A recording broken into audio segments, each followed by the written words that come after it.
क्या कहना कि साइंस और मैथ में के कारण ऐसा निर्णय लिया गया है, तो ये तो भाई मेरे ख्याल से ये स्वीकार नहीं।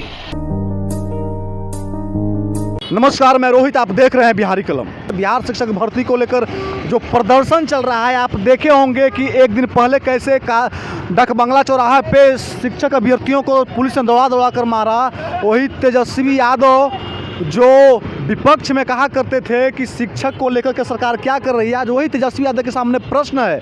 उसी पे पप्पू यादव का प्रतिक्रिया है शिक्षक अभ्यर्थी के पक्ष में कि सरकार, जो शिक्षा मंत्री चंद्रशेखर कह रहे हैं कि बिहारियों को, बिहार के शिक्षक अभ्यर्थियों को, बिहार को, युवाओं को मैथ और साइंस नहीं आता, उन पर पप्पू यादव ने ज़बरदस्त घेरा है। कहा है कि यह बिहारियों के लिए अपमान है, आप बिहारी छात्रों को अपमान कर रहे हैं। पप्पू यादव ने यहाँ तक भी कहा है कि बिहारी छात्रों के लिए आप 90% सीट रिजर्व करिए, 10% आप बाहरी राज्यों के लिए दीजिए, लेकिन 90% हमारे छात्र का, हमारे बिहारियों के लिए दीजिए। पप्पू यादव ने घेरते हुए सरकार को यह कहा कि अगर सरकार इस पे बदलाव नहीं करेगी, विचार नहीं करेगी, तो हम धरना देंगे, आंदोलन करेंगे।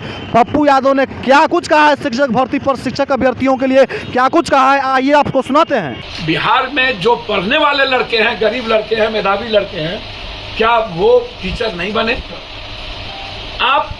मैं बीपीएससी के रिटर्न एग्जामिनेशन के पक्ष में हूं, लेकिन बीटीएट और सीटीएट के इस समय जब आप नियुक्ति पत्र दे रहे थे तो वो वक्त एग्जामिनेशन का नहीं था।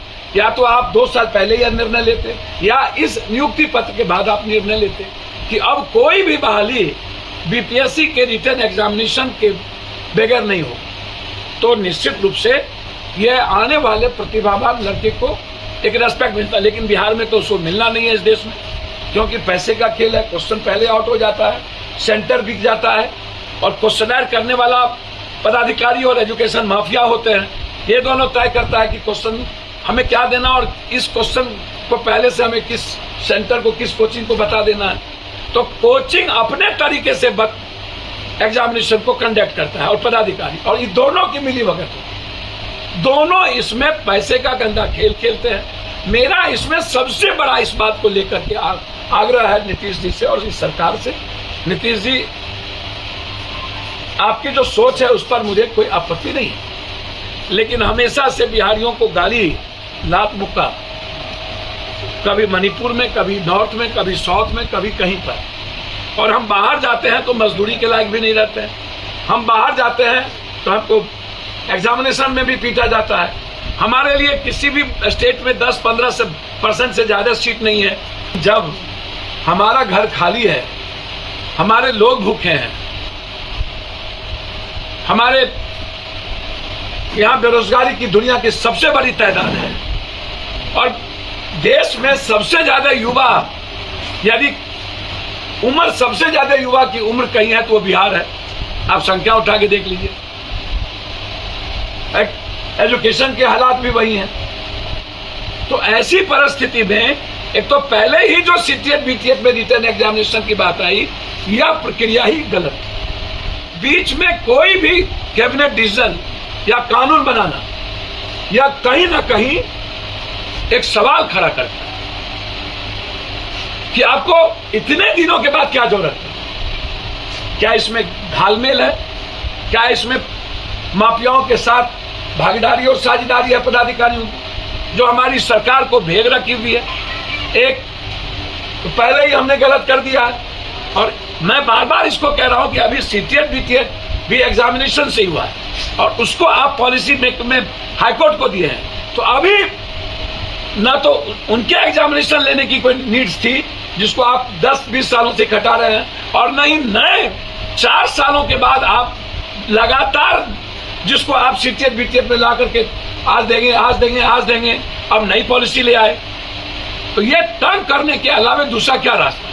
और लगभग लोगों की उम्र खत्म हो जाएगी, फिर वो कहां जाएंगे? एक तो ये सबसे इंपॉर्टेंट था।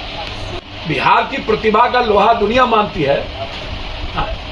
नहीं, आर्यभट्ट नहीं, नालंदा, विक्रमशिला, अभी आईटी और आईएम, भले ही हम गरीब हैं, भले ही सब कुछ है, संख्या, लेकिन जब टॉप की बात करेंगे, देखेंगे तो अभी भी कम ही संख्या में हम नंबर 1 होते हैं। तो इसीलिए यह कहना कि साइंस और मैथ में के कारण ऐसा निर्णय लिया गया है, तो ये तो भाई मेरे ख्याल से ये स्वीकार नहीं। तीसरी चीज, मैं इस पक्ष में हूं कि आप किसी भी परिस्थिति में 90% नौकरी, हर नौकरी में हमें बिहार का अधिकार चाहिए, बिहार के बच्चे चाहिए, बिहार के खून चाहिए। इसमें कोई समझौता हम और हमारी पार्टी नहीं करेगी। हम को दिया जा सकता है।